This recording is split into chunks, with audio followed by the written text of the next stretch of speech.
નમસ્કાર વિદ્યાર્થી મિત્રો, ગઈ વખતે આપણે પાંડુ રોગ એ પહેલા મલેરિયા વિશે સમજ્યા. આગળ છે પોરા એટલે કે બાળ મચ્છર. બાળ મચ્છરોનું રૂપ હોય એ પોરા તરીકે ઓળખાય. તમે આના યુટ્યુબ પર જોશો કે પોરા વિશે તમે સર્ચ મારશો તો એ તમને વિસ્તૃતથી માહિતી વધારે મળી રહેશે. એ પહેલા જોઈએ આપણે. હરપ્રીત, આપણા વર્ગની બહાર મલેરિયાનું પોસ્ટર લગાવેલું છે. બધા બહાર જોવા જાય છે. તો જોઈ શકો તમે અહીંયા એક પોસ્ટર બતાવેલું છે જેમાં નીચે લખ્યું છે કે તમે મચ્છરને આમંત્રણ આપો છો, એવો પ્રશ્ન પૂછ્યો.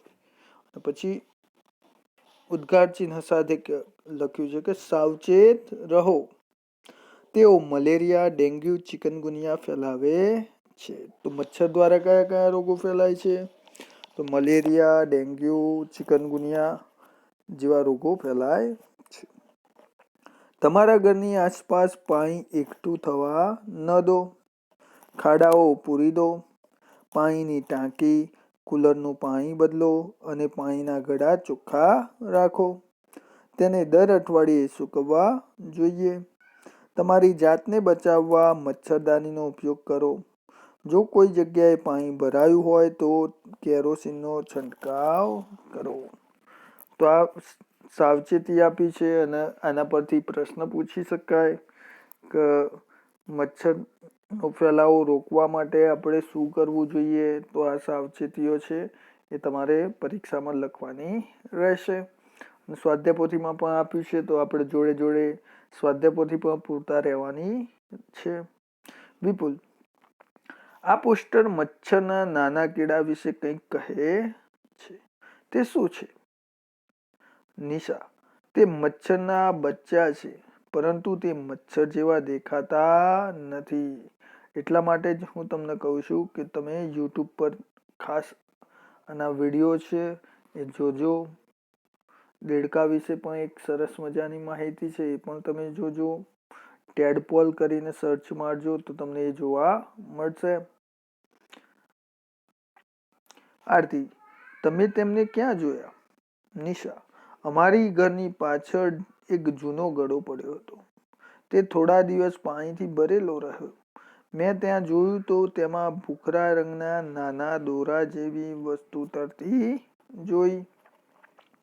મને નવાઈ લાગી જ્યારે માએ મને કહ્યું કે તે મચ્છરોએ પાણીમાં મૂકેલા ઈંડામાંથી આવ્યા છે. તેમને પોરા કહેવામાં આવે છે. તેના વિશે મેં રેડિયો પર પણ સાંભળ્યું છે. તો તમે અહીંયા આકૃતિ આપી છે મચ્છરના પોરા, તો જોઈ શકો છો. અને બિલોરી કાચથી બતાવ્યા છે, જુઓ. વિપુલ, તે શું કર્યું? નિશા, પિતાજીએ પાણી તરત જ ફેંકી દીધું. તેમણે ગળો ચોખ્ખો કર્યો અને સૂકવ્યો. પછી તેને ઊંધો મૂકી દીધો જેથી તેમાં પાણી ભરાય નહીં. હરપ્રીત, સાજીયા કાકીએ મને કહ્યું હતું કે માખીઓ પણ રોગ ફેલાવે છે, ખાસ કરીને પેટના રોગ. વિપુલ, પરંતુ માખીઓ કરડતી નથી, તો પછી તે રોગ કેવી રીતે ફેલાવે છે?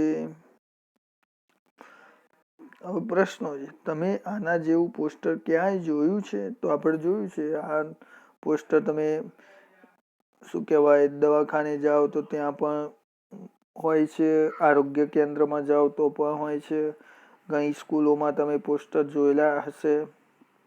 બુલેટિન બોર્ડ પર પણ મૂકવામાં આવે છે. તમારે વિચારે આવા પોસ્ટર કોણે મૂક્યા છે અથવા સમાચાર પત્રોમાં આવી જાહેરાત કોણ આપી છે? તો આરોગ્ય કેન્દ્ર દ્વારા આ જાહેરાત આપવામાં આવે છે કે જેથી રોગનો ફેલાવો થાય નહીં અને રોગ ફેલાતો હોય તો એ અટકાવી શકાય. પોસ્ટરમાં કયા મહત્વના મુદ્દાઓ આપેલા છે? તો આપણે પોસ્ટરમાં જે મહત્વના મુદ્દાઓ છે સ્ટાર કરીને મચ્છર દોરીને આપ્યા છે એ તમારે લખવાના રહેશે. તમારા મતે આવા પોસ્ટરમાં ટાંકી, કુલર, જૂના ટાયર, કુંડા અને ગળાઓ શા માટે બતાવવામાં આવે છે?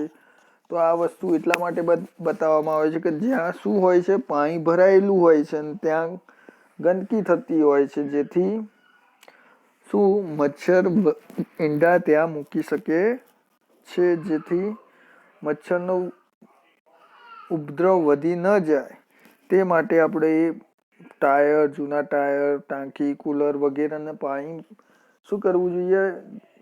કાઢી નાખવું જોઈએ અને તેમને સૂકવવા જોઈએ. આગળ છે વિચારો. તમારા મતે ટાંકીમાં માછલીઓ મૂકવાનું શા માટે કહેવામાં આવે છે? માછલીઓ શું ખાતી હશે? તો આપણને ખબર છે કે માછલીઓ શું કામ મૂકવામાં આવે છે? તો માછલીઓ આ જે પોરા હોય છે એ શું કરે? ખાઈ જાય છે. મચ્છરના ઈંડા હોય છે એ બધું ખાઈ જતી હોય છે, જેથી મચ્છરનો ફેલાવો થતો નથી. જ્યારે તેલ પાણી ઉપર ફેલાય ત્યારે શું થશે? તો જ્યારે તેલ પાણી ઉપર ફેલાશે ત્યારે શું કરશે? પાણી ઉપર એક લેયર બનાવી દેશે. તમે જોયું હશે કે પાણીની અંદર તેલનું ટપકું પડ્યું હોય તો એ અલગથી તમને તરતું દેખાશે. આગળ છે શોધી કાઢો, માખીઓ દ્વારા કયા રોગો ફેલાય છે અને કેવી રીતે? તો માખીઓ દ્વારા આપણને ઘણા બધા રોગો થતા હોય છે, જે ગંદકી ઉપર બેસીને આવતી હોય છે, કે જેનાથી આપણને ઘણી બધી બીમારીઓ, જેવી કે જો માખી કોઈ ગંદી ચીજ પર બેસીને આવી હોય, બેક્ટેરિયા લઈને આવી હોય, જેમ કે હાલ અત્યારે તમે જુઓ છો તો કોરોનાનું ચાલે છે, તો કોરોનાનું ચાલે છે તો આપણે કહીએ છીએ કોરોનામાં કોઈ વસ્તુ કોઈનાથી થોડુંક અંતર જાળવવું જોઈએ. તો એ જ રીતના માખીઓમાં પણ હોય છે કે માખીઓ શું કરતી હોય છે? ગંદી વસ્તુઓ પર બેસતી હોય છે. ગંદી વસ્તુઓ પર જે સૂક્ષ્મ જીવો રહેલા હોય છે એ એના સાથે લઈને આવતી હોય છે, ને એ આપણા ખોરાક ઉપર બેસે, જેથી એ સૂક્ષ્મજીવો ક્યાં? આપણા ખોરાક ઉપર ચોંટે, અને એ ખોરાક ખાવાથી આપણને પેટના રોગો, ઘણી બધી માંદગી થઈ શકે છે. ઘણીવાર તમે જો ખાવામાં એવું કંઈ આવી જાય તો આપણને ઉલટી પણ થઈ જતી હોય છે. આગળ છે મચ્છરની તપાસ. તમારા વર્ગના બાળકોને 2 અથવા 3ના જૂથમાં વહેંચો. દરેક જૂથ શાળામાં અથવા શાળાની આસપાસ કોઈ એક વિસ્તારમાં તપાસ માટે જશે. જો ક્યાંય પાણી ભરાયેલું હોય તો સાવધાનીપૂર્વક નોંધ કરવાની રહેશે, અને જ્યાં બંધિયાર પાણી જોવા મળે ત્યાં ખરાની નિશાની કરો. તો ગળો તો ગળામાં બંધિયાર પાણી હોય, કુલર તો કુલરમાં પણ બંધિયાર પાણી હોય, ટાંકી તો ટાંકીમાં પણ બંધિયાર પાણી હોય. શાળાના મેદાનમાં કોઈ ખુલ્લી જગ્યા હોય ને ત્યાં પાણી ભરાયું હોય તો એ પણ કેવું કહેવાશે? બંધિયાર. ગટર લાઈન છે, પછી બીજી કઈ? તળાવ છે તો તળાવમાં પણ બંધિયાર પાણી હોય. આગળ, ત્યાં કેટલા દિવસથી પાણી ભરાયેલું છે? તો તળાવમાં તો આપણને ખબર છે કે વરસાદનું પાણી પડે એટલે એ ભરાતું જ હોય. ટાંકી તો કોઈ અત્યારે તો ખાસ આપણે ટાંકીઓ ઓછી ઉપયોગ કરીએ છીએ, અને ટાંકીનો ઉપયોગ કરતા હોઈએ તો આપણે શું કરતા હોઈએ છીએ? ડેઈલી એ પાણીનો ઉપયોગ કરી દેતા હોઈએ છીએ. કુલર તો કુલરનું પાણી તમે ખબર છે કે એ આપણે વારંવાર બદલતા રહેવું પડતું હોય છે. ગળો તો ગળો પણ અત્યારે તો ખાસ આપણે પીવાનું પાણી કેવું કરીએ છીએ?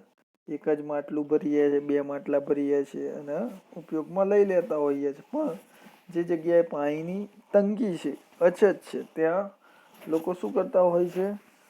પાણીનો સંગ્રહ કરી રાખતા હોય છે. આગળ છે આ જગ્યાઓને ચોખ્ખી રાખવાની જવાબદારી કોની છે? તો આપણી છે. અમુક સરકારી વસ્તુઓ છે તો એ સરકારની છે. ગટરો અને નાળાનું સમારકામ કોણે કરવાનું હોય છે? તો નગરપાલિકા હોય તો નગરપાલિકા, પંચાયત, ગ્રામ પંચાયત હોય તો પંચાયતના લોકો કરતા હોય છે. આગળ, સંગ્રહાયેલા પાણીમાં કોઈ પોરા જોઈ શકાયા છે? તો આપણે જોઈએ તો ગટર લાઈન હોય તો કદાચ જોયા હોય કોઈએ, ના જોયા હોય તો તમે તપાસ કરજો. તે વિસ્તારમાં તેનાથી કોઈ મુશ્કેલી થઈ લખો. તો આપણને ખબર છે કે ઘણી જગ્યાએ મલેરિયાનો રોગ ફેલાઈ જતો હોય છે, તો એનું કારણ આ મચ્છરના લીધે હોય છે કે જ્યાં ગંદકી હોય ત્યાં શું આવા રોગો ફેલાતા હોય છે.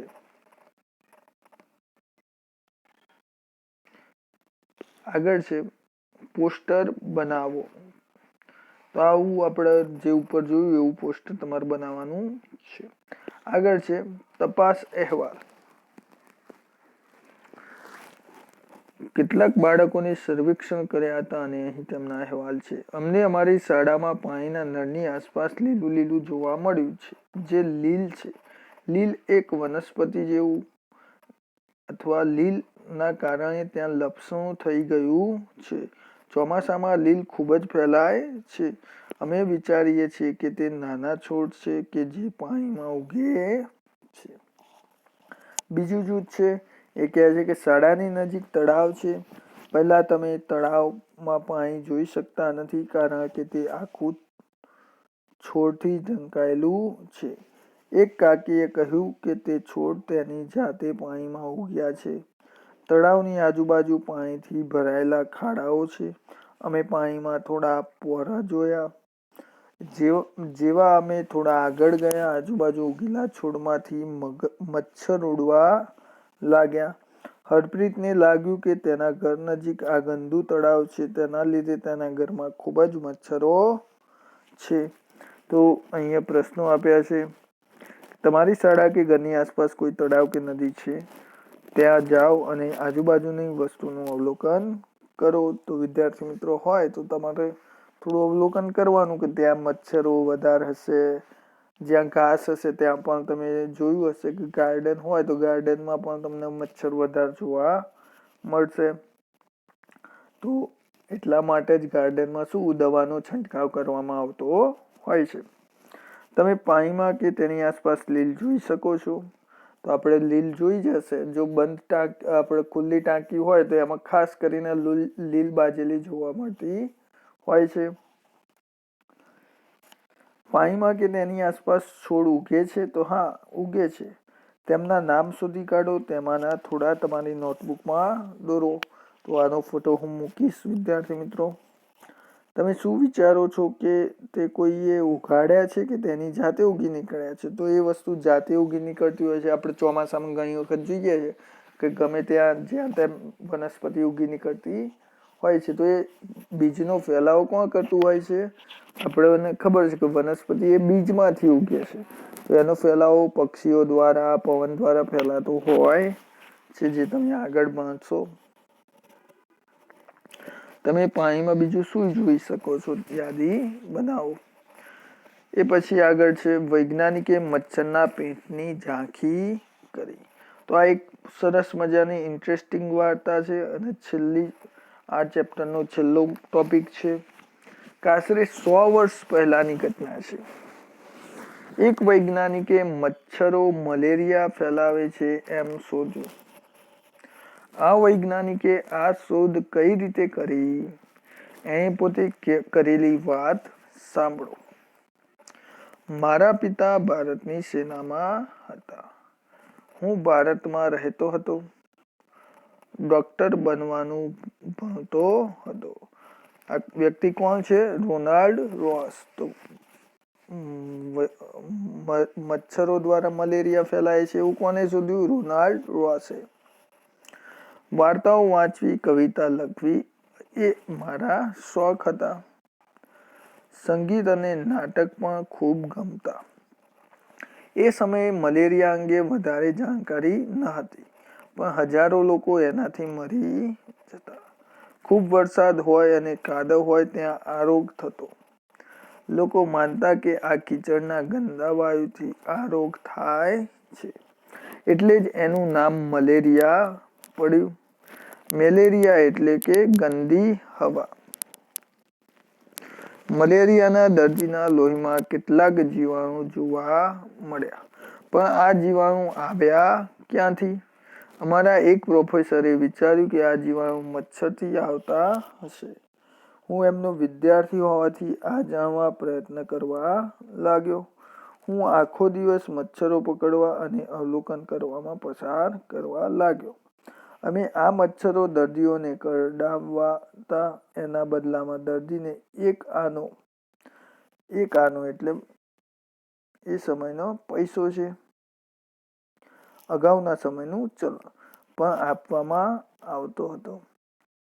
સિકંદરાબાદની હોસ્પિટલમાં અમે આ મચ્છરોને ચીરતા અને સૂક્ષ્મદર્શક યંત્ર એટલે કે માઇક્રોસ્કોપથી તેનું અવલોકન કરતા.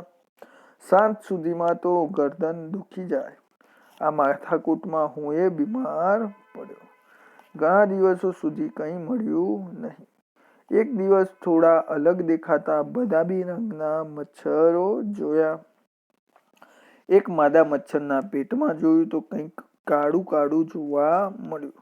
મેં વધારે બારીકાઈથી જોયું તો મલેરિયાના દર્દીના લોહીમાં હતા તેવા જ જીવાણુ જોવા મળ્યા, ને આ રીતે મલેરિયા ફેલાવતા જીવાણુની શોધ થઈ. ડિસેમ્બર 1902માં રોનાલ્ડ રોસને તેમની આ શોધ માટે નોબેલ પારિતોષિક મળ્યું. ઈસવીસન 1905માં તેઓ મરણ પથારીએ હતા ત્યારે પણ હું કંઈક નવું શોધીશ એ એમના શબ્દો હતા. તો વિદ્યાર્થી મિત્રો, અહીં આપણો પાઠ પૂર્ણ થાય છે. સ્વાધ્યાય પોથી આપણે પૂરતા રહેવાની છે.